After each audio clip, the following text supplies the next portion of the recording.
Hello guys, welcome to my channel. আজকে হচ্ছে জামাই ষষ্ঠী, তোমাদের সকলকে শুভ জামাই ষষ্ঠী। আমি আজকে না দুদিন আগেই এসেছি বনগাঁতে, আমার মাসির বাড়িতে। তো তোমরা নিশ্চয়ই জানো যে বনগাঁ থেকে বাংলাদেশের বর্ডার কতটা কাছে। তো আমরা আজকে ওখানে ঘুরতে যাচ্ছি, তো তোমাদের সাথে সেটা শেয়ার করব। তো ভিডিওটা দেখতে থাকো। আমার চ্যানেলটা প্লিজ সাবস্ক্রাইব করে দিও তোমরা। আর এটা হচ্ছে আমার বোনও রেডি হয়ে চলে এসছে, আমিও রেডি হয়ে গেছি। তোমরা বলো আমাদের দুজনকে কেমন লাগছে। আমরা এখন টোটোতে উঠে গেছি আর বর্ডারের উদ্দেশ্যে যাচ্ছি। সেটাই জিজ্ঞেস করছিলাম কতক্ষণ খোলা থাকে। আর এখানে দেখো আমরা পৌঁছেও গেছি। আর এটা হচ্ছে 0 পয়েন্ট, যেখানে প্যারেড হয়। আর এই যে ব্যারিকেড দেওয়া।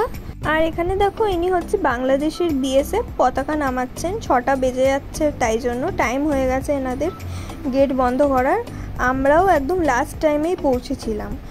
আর ওই যে লরির উল্টো দিকেই হচ্ছে বাংলাদেশের বর্ডার। আর এনারা এই অ্যারাইভেলের ওখান দিয়ে পাসপোর্ট দেখিয়ে বাংলাদেশে ঢুকতে পারেন।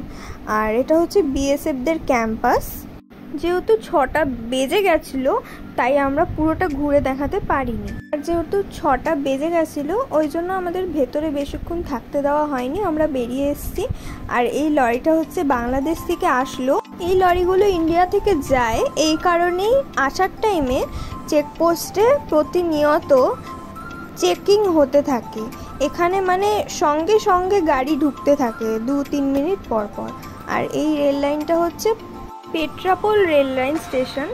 এটা দিয়ে মানে বাংলাদেশ থেকে যখন ট্রেনটা আসে, কোনো এক্সপ্রেস ট্রেনই মনে হয় আসে, সেটা আমার জানা নেই।